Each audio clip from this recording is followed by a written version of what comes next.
The Yankee and the Brit. Yes, Yankee and the Brit. One is a genius, the other's a twit. On the radio, the beans have been spliced. The Yankee and the Brit and the RTM Radio Network on a country Saturday night. We've got Mr. Bob Kennedy on the phone with us. Hello, Mr. Bob. Hey, how you doing there, Randy? Doing all right. You like to go by Randy or Rand, or what do you like to go by? What do you feel better with? I've been calling you Randy. Oh, you can call me anything you want. You can call me anything you want. Don't bother me none.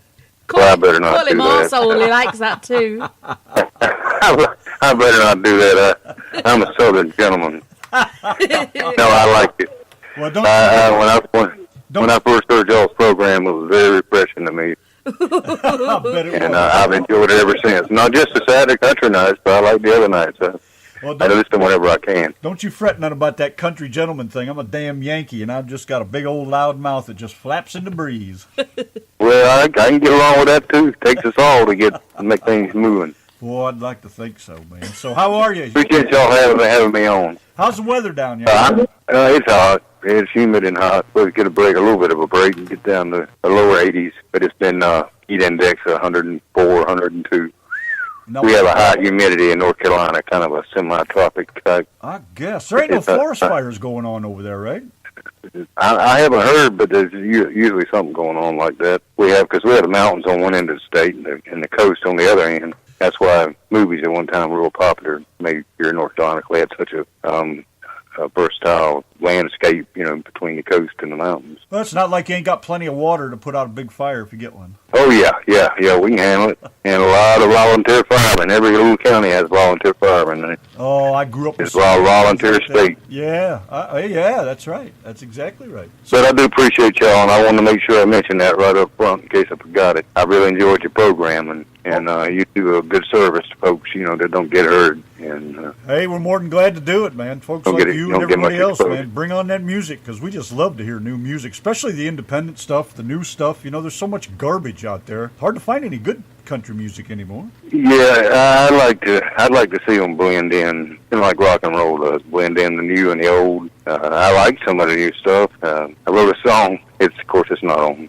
that list you got, but Call It What It Is, because it ain't country. I have a verse in there where I say that I like pop and rock too, but call it what it is. But I like it. I just wanted to incorporate, the old style, the older styles, along with current styles, because it begins to all blend together. Used to I could hear a guy sing a couple of notes and I'd know who I was listening to. Now I don't. And I don't mean any harm by that. They're good singers, but I'm old school, and I'm not just pretending to be. I actually am.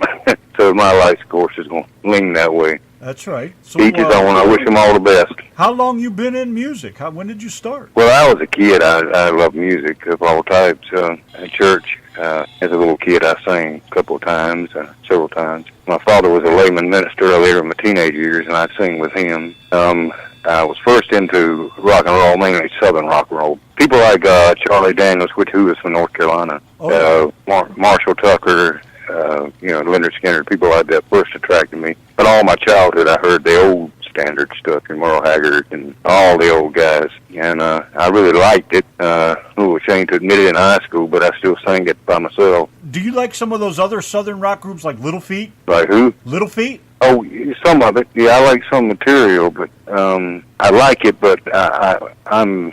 I lean towards country as far as my preference. Uh-huh. But I like all styles of music. Anything that's well-written and well-arranged, I like it. Yeah, I prefer something with a little bit of a story behind it. I like a story. One of my main concerns today is the lyrics and the story. Nothing wrong with a good time song, but I like, you've heard some of my stuff. I like a good love story, a good ballad, a good story, period, and that'd be about love, but, like hick-stick stuff and something that has some meaning and purpose. Do you write your own songs? Yeah, I've written a whole lot of songs. I was going to tell you, I sang around a little bit.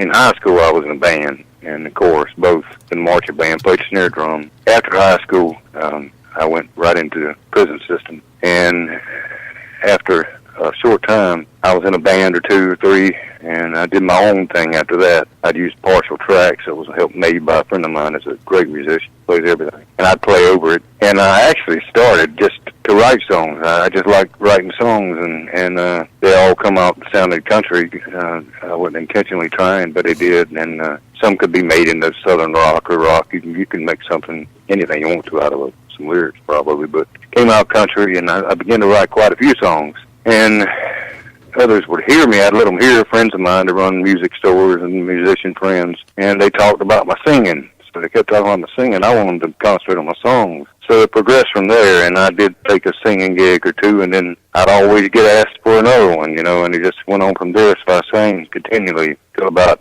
probably, 8, 9 years ago. Everywhere you can imagine, from Coliseum in Johnson County to Riverbanks for a judge and his lawyer friends. I did that several times a year. Every kind of celebration they had, I had a group that would call me, and I did covers too. But you asked me about writing songs. Yes, I've written a lot of songs. I've had about 23 to 24 or 25 published. Some of them I co-wrote with a guy named Tommy Chase Howell. Some I wrote on my own, but I had about 23 published. About 20 of them were published after I was signed to an indie record label. A lot of these gigs you were talking about, are you a one-man band, or did you have a backup band with you? Well, during the last half of my gigging, which I'm getting ready to start again once I get the right group together, I want to do mainly originals and older style, my style, older styles country. But I did a one-man show, and it went on so well I didn't have to count on anybody else, and I could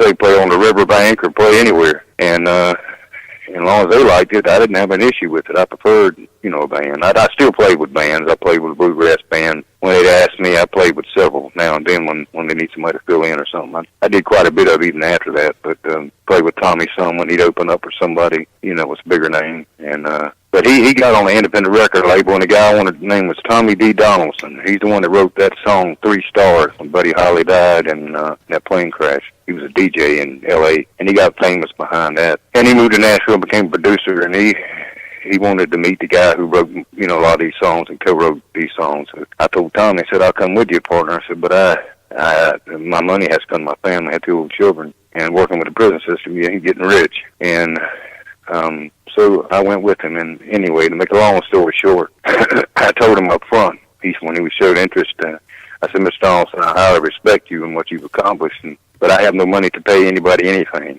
So, I want to let you know right up front that can't happen, though I'd love for it to. I can't. But he ended up signing me anyhow to a record and recording and songwriting contract. Wow. And nice. everything I wrote for several years went to him. And, a lot of regional acts would come in that didn't write, and they would record them. And he tried to pitch them to some major labels, got a couple of major people, put them on hold. I never heard nothing else from it on that. And Tommy did a demo, ended up touring Japan and doing our songs and my songs and his songs. And I was on that label for a while, and then my father got cancer, pancreatic cancer. It was in between pancreas and liver, and he'd had a short time to live. So I asked Mr. Donaldson, any way I could get off early out of this contract. He said he could, but I'd have to sign over the rights to all my songs to him. No. Oh, no. And I did that. Which I've written a whole lot since then. But I feel like what's the name, Rip Van Winkle.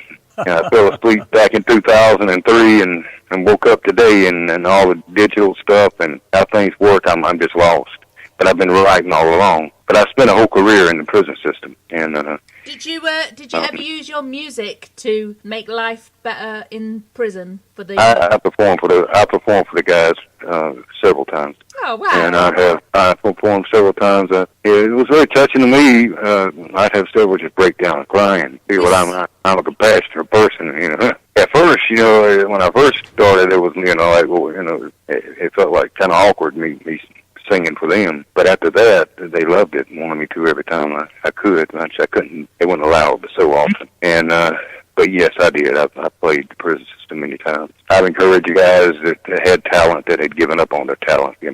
I've encouraged them to get started again, and many of them did. Yeah. And I try to direct them in songwriting and things like that. So yeah, I did use my interest in music and they all, knew about my music. Some of them you had seen me on the street, before they even were incarcerated, and knew about me. Yeah, I mean, in the Facebook chat, me and you spoke about how we believe that possibly quite a few of those people in prison shouldn't be there. There's a lot of people that are wrongly imprisoned, and if you can make people's lives brighter in there with your music, then that's just an amazing thing, Oh, I was so young when I started.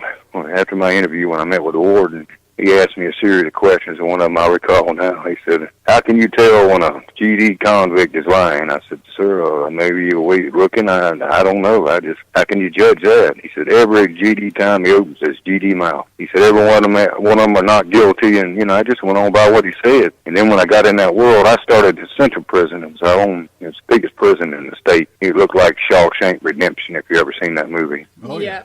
They were building a new prison, but I worked in the old, and I saw a little bit of everything, and I never discussed it much because the average person, just brings them down. But the first night I worked, almost was my last night. They didn't do a lot of mentoring with other people. You were just kind of on your own. And I worked death row, and right under death row was incorrigibles. And no, I'm sorry. This guy was on death row. He was on A14, last cell. Had a little cage, and he had about 5 feet in between. And I went down, making around like they told me. I was working night shift, and it was a 50-cent piece laid in front of the cell. And he said, "Would you get that for me, officer?" And I said, "Yeah, I'll pick it up for you, partner." So I started to bend over and reach out to him, and common sense hit me. I thought, maybe I shouldn't do that. I don't know this guy. He's on death row, so I just squatted down a while, maintaining eye contact. Got him his 50-cent piece, gave it to him, went on about my business. Next night in lineup, they would tell us they were stressing safety again. Said another officer almost got killed, and he pulled out a spear that had been made from this sign plant was there. In fact, they still make all the license plates for North Carolina. And he had made a spear and with a broom handle. And he told me he was going to kill the first MF and correctional officer that would bend over and let him get a good shot at him. Oh. And man, my knees got to trembling after that. But anyway, I've seen a whole lot of things, and, I've seen some bad things that I don't really care to talk about. Nobody wants to hear, but I've seen death, I've seen violence, I've seen it all. But I've also seen people, I guess I was trying to get to this point, that after my latter part of my career, when I retired a few years ago, that were released from prison. When DNA came about, there was no DNA then. And when DNA came about, I've seen about 4 or 5, a couple of them I knew, that were on death row, and they had life sentences. One guy did 18 years for rape, and he was only 18 or 19, and he and his girlfriend just had a baby. And they DNA freed him. The guy that actually did it was still doing time for another sex crime. Wow.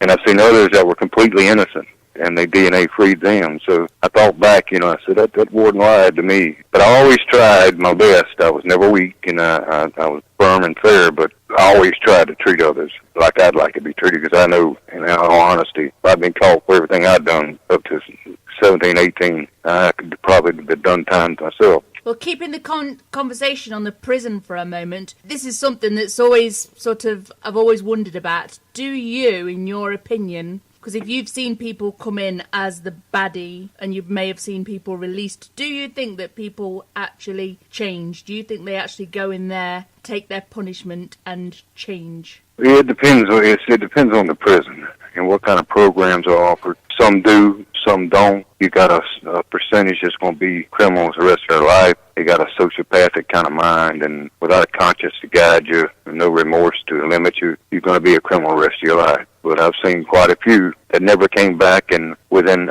2 or 3, 4 years, accomplished more than the average Joe on the outside. I mean, job, nice house, family, and everything. Just in a few years, accomplished it and never went back to prison.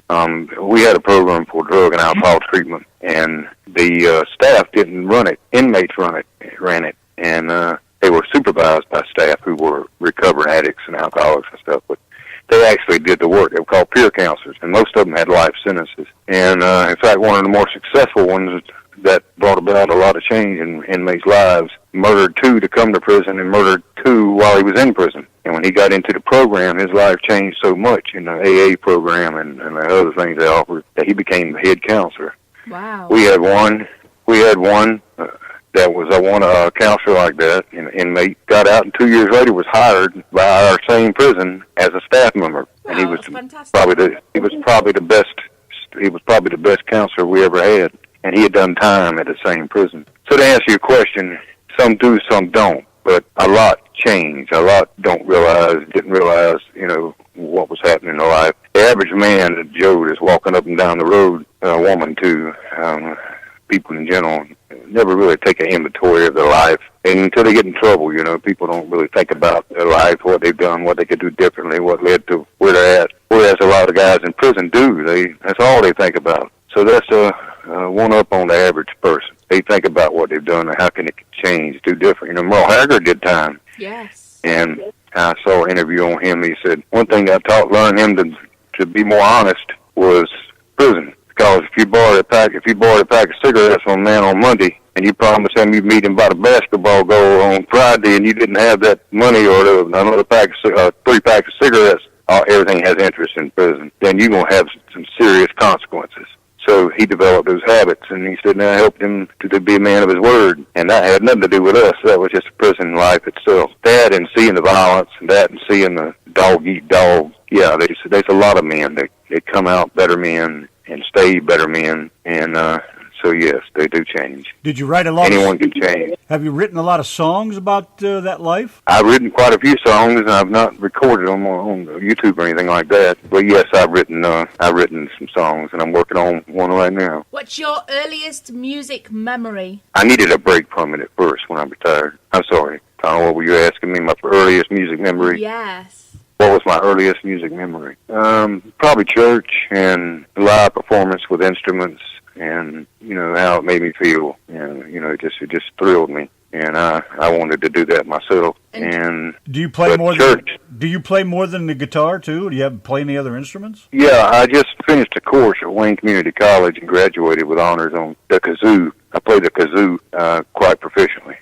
So did I. Donna's gonna love that. I play a little bit of harmonica, Randy, but sometimes I have to bar chords where I put my fingers over a chord and tune it in an open chord because I had my fingers bit real bad right before I retired. A guy that was on some bath salts, and I was trying to keep him held down, and I was just me and two inmates. Two inmates were helping me, trying to hold his feet down. He was just gone berserk, and it wasn't me, but another officer came from our road squad or chain gang, as you might would know it, and he was trying to help me, and the guy got his thumb in his mouth, and he was almost divided off. He almost bit it off. Wow. And I weigh about 220, and I had all my weight on top of him. He looked me up, looked like I was a child. So there was some maneuvers we were taught, and I tried that. And while I was doing that, it was pressure points behind the ear. He got hold of my two little fingers and bit down as hard as he could. The other guy got his thumb out, and because of my tactic, he finally released me. It broke the skin a little bit, and I was numb for a few days, but it didn't really start affecting me till after I retired. And then, right before I retired, there was a guy that fell out in the middle of a dorm. He just fell out. Nobody ever even saw it, if he had,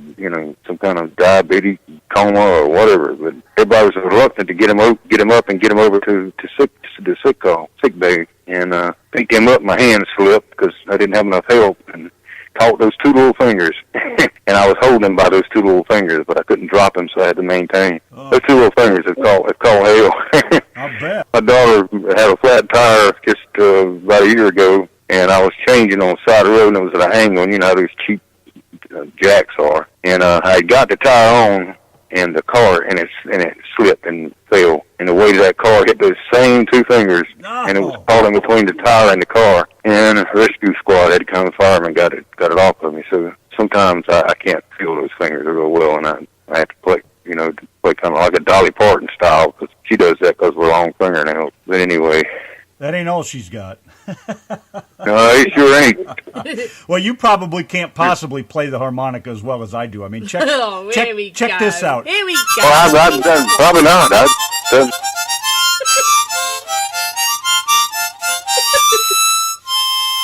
You can't top that. No, I wouldn't even try, Randy. I wouldn't even try. Randy's never ever tried to play an actual song. You would never get him playing an actual song. Oh, by the way, I love that Commode song that you wrote, that you came up, you and Hit. I cracked up on that one, I tell you. I played it several times. That was funny. If anybody hadn't heard that, they need to listen to it. We will play the Commode song just for you after the interview. I like all the crazy stuff y'all do. That's why I said it was refreshing. I just got this harmonica. My dad bought it in Germany, and it's an old Hohner, and he's had it for years, and he's got a bigger one. He's got one that's about 10 times the size. This is just a little mini thing, but it's just, I managed to do the background in one little song with it because it was only about 3 chords. Once I figured those out, it wasn't too bad, but that's about all it's worth. Oh, yeah. It just got more sentimental value than it does anything. Well, I mean, it sounds like I think you could do about what you wanted to do. I mean, you have the basic abilities for music. Yeah, that's obvious. A big clear. mouth, that'll do it. Well, that helps too, but you and Don are both entertainers. I tell you, you're more than just radio personality. You do that exceptionally well, but you're entertainers, singers too, and it's a good program. I like it. I'm glad I found it. We just like to make people smile because there's so much garbage in the world. Yeah, that's exactly right. Try to find our little spot over there. And I need that once in a while, so I really have taken to your program. I appreciate y'all having me on. I have to say, I thought that bath salt story. I saw that bath salt story on Facebook, a few different times over the years, and I used to think, what a load of crap is that? Only in America. Well, we never did determine exactly if it was bath salts, but guys would mix all types of things together that they could get hold of. And somebody was always bugging out. I didn't just work there. I worked criminally insane. I had guys that would actually swallow military size. We used old military World War II Vietnam era bunks, and they would actually take a bed spring and swallow it, or a battery. And that'll light you up. But there's so many stories I could tell you about prison, but most don't want to hear that stuff. I just stop with the prison stories. I'm reluctant to mention, the incidents I've been through that scarred me one way or another. I mean, I was glad to have my career. That's fine. We weren't going to ask about that anyways. So nobody, I don't want to bring anybody down. And I'm thankful for my career. I had a lot of fun times with friends and coworkers and even some of the inmates. As much as I could, had to keep a distance. But I did my best to encourage, and I hope I made a difference. I'm sure you did somewhere along the way. Are you having a hard time finding some members for the band? Is it as easy as it used to be, or is it a lot harder to find anybody that can play the way you want them to? Well, it's easy. It's easy to find players, but I'm at a point in my life where I want to arrange my original in a professional, particular kind of way. It's already to explain how I want it. I want it some older sounding style, some more a variety, and it's hard to find guys, and it's hard to find dependable guys. Well, that's probably it more than anything. Is a lot of the guys you do come across, are they younger? Some. I just wonder how much trouble it would be to find older guys that would be more apt to enjoy that problem. Music. The older guys enjoy and pick up on quick my older style stuff. But my older style stuff is not exactly like the older style stuff. It's a little different, but they can pick up on it pretty quick. But if I have a song that I want to do that has a mixture of styles and arrangement, you get kind of lost. So you can't have your cake and eat it too. I just want something simple, like a good guitar player that can do what I can. A fiddle player, maybe a violin player, fiddle player. Oh yeah, got to have some of that. Or banjo.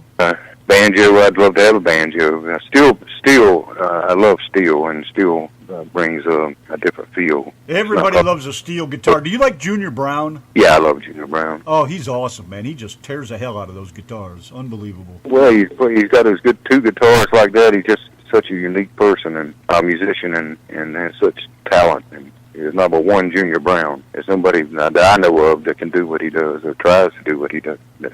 Yeah, I love Junior Brown. Yeah, I stumbled on him quite a number of years ago, and I kind of enjoy listening to more people like him than Luke Bryan or Blake Shelton or these guys, because that stuff is just too. I don't know. I guess I'm older. The old country. George Reeves, things like that, it's okay. I grew up with that in the house, but I think just a little more up-tempo-ish, happier, a little more picking and grinning than sobbing and moaning. Well, when I performed, I didn't do, early on especially, I didn't do just country. I do some Motown, I do some Eagles, I do some Southern rock. I did a variety, then I'd break right down into a hardcore George Jones song. And people seem to like that. During my breaks, I play dance music, like disco, if it was disco era, or whatever it happened to be. I'd play that for about 15, 20 minutes while I was taking a break. So I always tried to please, pretty much please everybody. And not easy to do.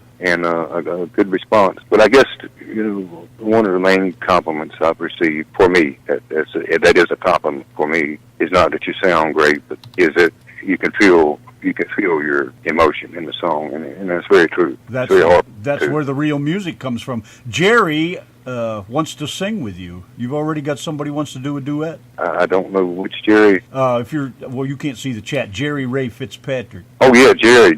Oh, yes, I do know Jerry. Jerry, yeah, I'd love to sing with Jerry. Yeah, she's ready Jerry right and now. I have become friends, and I'd love to, I'd love to sing with Jerry. I think it would be so cool if all the artists that we've had on this show could all collaborate together and make one big, huge song. Wouldn't that be the coolest? Be even better if they all came Yeah, down it would and be. did it. You guys could all come down here and do it. Yeah. Yeah, like a We Are the World thing, except country artist. Yeah, but it'd be way better than that. We'd knock them dead. Yeah, but I tried to, what I was going to say, Randy and Donna, I tried to blend in. Yeah, I do a lot of heartbreak songs, so I would try to do an up-tempo dance-type song or two before I broke into a heartbreak song. And it was much more well-received and appreciated that way, and people were touched that way because it gave them a chance to, it just didn't hold them down. I'd bring them up and bring them down. I say I did my best to, but I want to start back again, and I want to take it real serious. My main objective actually was getting on YouTube when my daughter showed me how. I didn't even know how. I'd work with computers at work, but mainly report writing and stuff like that after incidents. But my main thing was that I was hoping somebody might pick up one of my songs and record it, But things are so different now, and I'm learning, and I've met some people like, I won't name any names, but guys has written some amazing songs. Even the line, I think it's in the ride that Gary Gentry wrote, I think it's in that song. I sing it a lot, kind of a little nervous. Can you make folks cry when you play and sing? Can you moan the blues?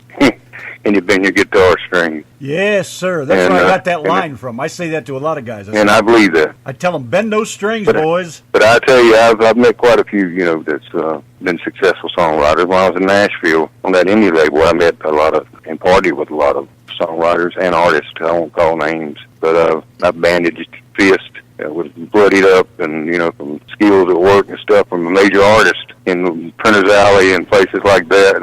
And I met a lot of people, and but Nashville was a little different out then. It was changing, but it was not like it is now. But I've lived what I write about. I ain't copied what even a cover song. I've lived it, and whether it's the best or not, I enjoy it. And but my singing actually kind of led from my songwriting. People would ask me, you have a good voice, and it took a while of encouragement and then it just went from there. And but when I backed out because of my father's limited time, and also because I was doing music so much that at work I was being overlooked for promotions, and I wasn't sure which direction I wanted to go yet. I hadn't had any major success in music other than getting paid for a gig, so I had to take that in consideration. So I made the decision that my family came first, and they had to have hospital benefits and an income, steady income, and I could never make a choice to walk away. If I was single, I would have been in Nashville young, but I just couldn't do it. So I gave it up and just performed around here. Still kept writing, and when I retired, I put together several songs I hadn't finished, and I've been writing ever since. Didn't even know how to get on YouTube. Took me 3 days, and and a lot of my songs are just me and my guitar, and you might even hear my cat. And I got a cat, a little Chihuahua, that sometimes sings along with me.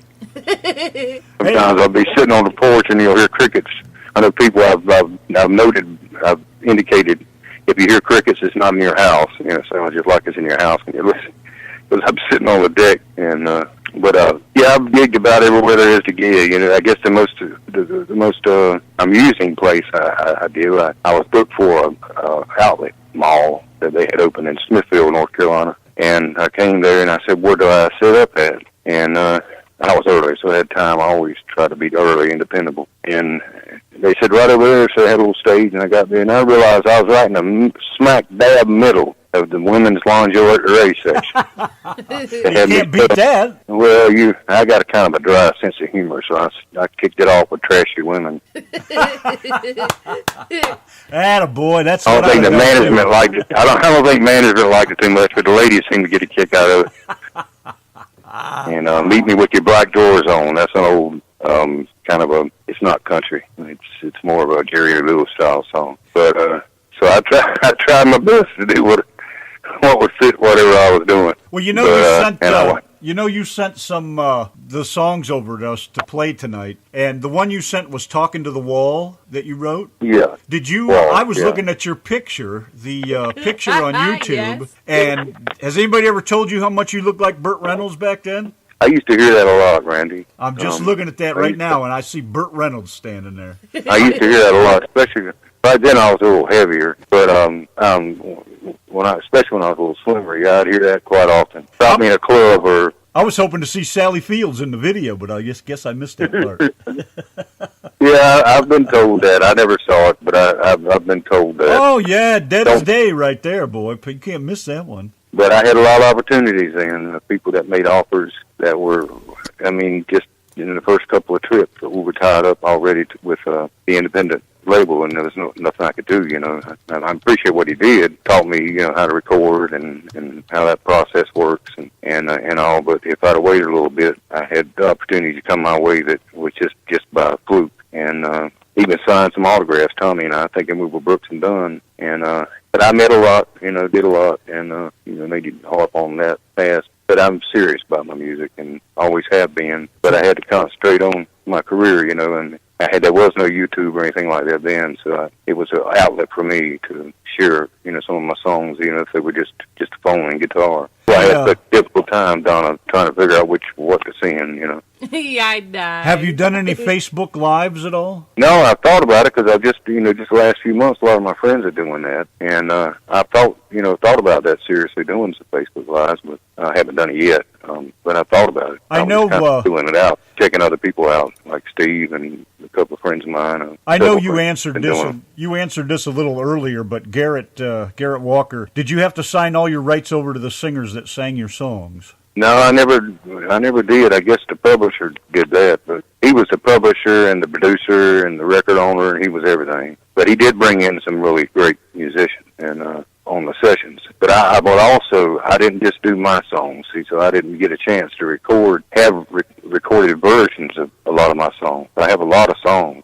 Some of them are on YouTube, but Tommy's singing them. But I have a lot more that I never sang. I would have to sing other people's songs, like I had to do a demo on There Goes the Neighborhood. I sent that one to you. And one night I was looking through YouTube, and I got this thing from a Bill C. Graham, and he said, "Thank you for recording my song. You did a beautiful job. I really appreciate it." And he told me the other two writers that wrote it with him. And I found out he was a major writer, and he was also a bass player for Glenn Campbell's show. Wow. And just a whole series of things he's accomplished. He has a recording studio still. He's about 77, but he has a recording studio. I just talked to him 2 nights ago, and he told me about his new studio and that he still loves that song. And he's got that one, and Tell My Mother That I Love Her, one I didn't include because just me and my guitar. And I got one with just me and a keyboard because I didn't have my guitar at the time, or my hands were messed up at the time. And so, that made me feel good that a guy that caliber. Those little surprises like that are nice. Yeah, they are. But, I'm influenced. I was influenced growing up by all types of music,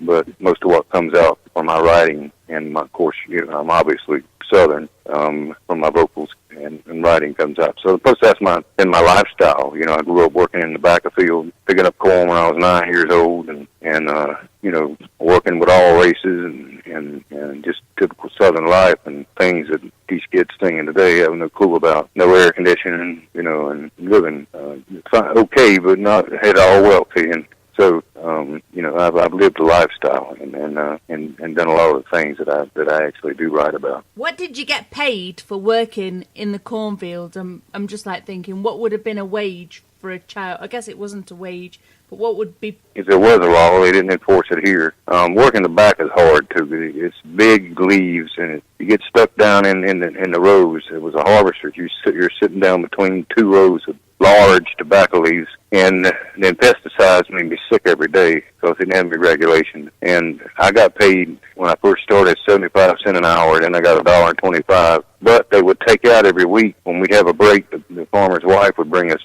pop drinks and little snacks, peanut butter brittle or nabs or something like that. You know what a nab is? No. Peanut butter cracker, those orange ones. Oh yeah, I love those things. We call them nabs, and they deduct for whatever you ate during your break, or drank during your break. And we had a jug of water on the back. Everybody drank out of the same container, cup. So we got thirsty. We had to holler, whoa, and go back and get a drink of water. But it did teach me character. And when I started the prison system, I did like my mother told me. She said, if you don't wait till the man tells you to do something, just pick up something and do it. Yeah. And I've incorporated that pretty much in my entire life. Same with music. I've done the same thing. It's. So what are you going to do next? You're trying to get this band together. Are you? Yes. What's the future for Bob? Are you? Well, if I can get one that I can do something with, I'll probably start doing something then.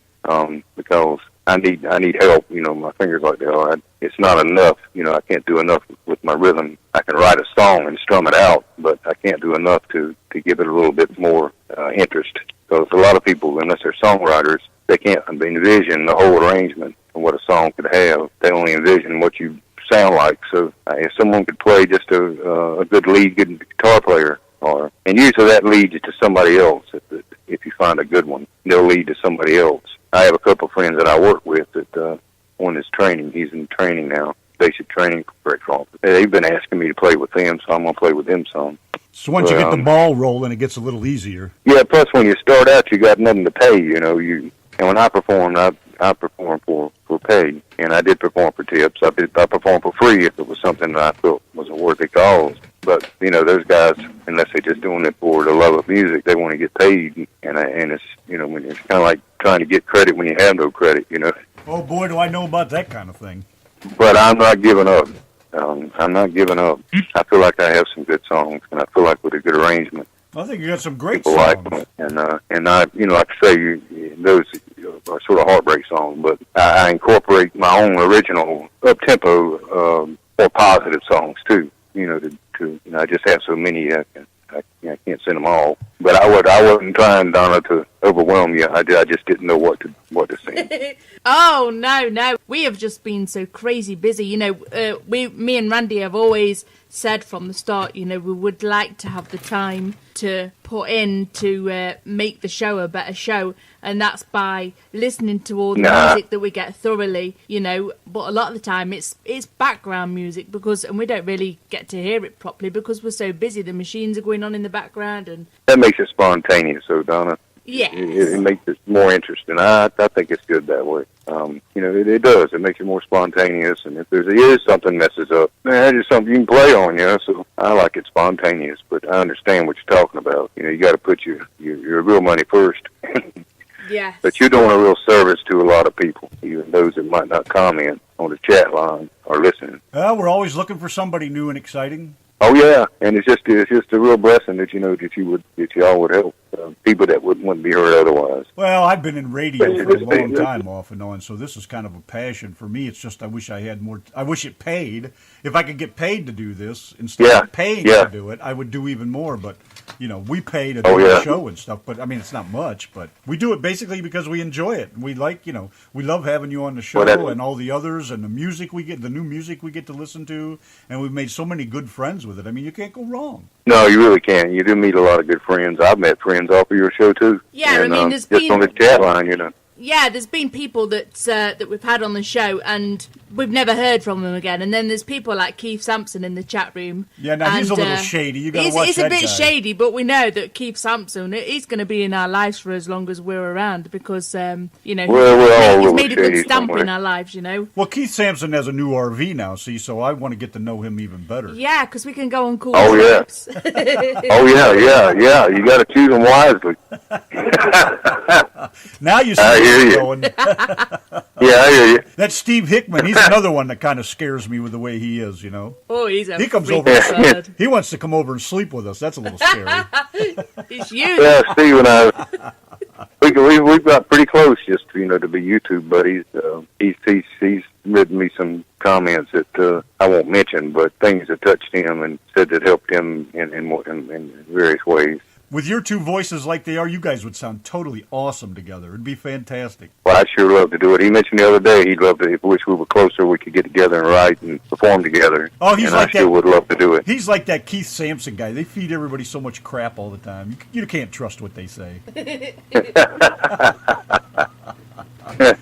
Well, I do until I have to see otherwise, but doesn't matter. Just take the time to make the comments. Enough for me. Well, hey, we don't want to keep you all night long, and we want to play a couple more of your tunes, but I do have some questions I want to ask you before you go. Oh, you are not giving him the 10 questions. He knows about these. He's ready for these. No. I have some specially wrote questions right here. No.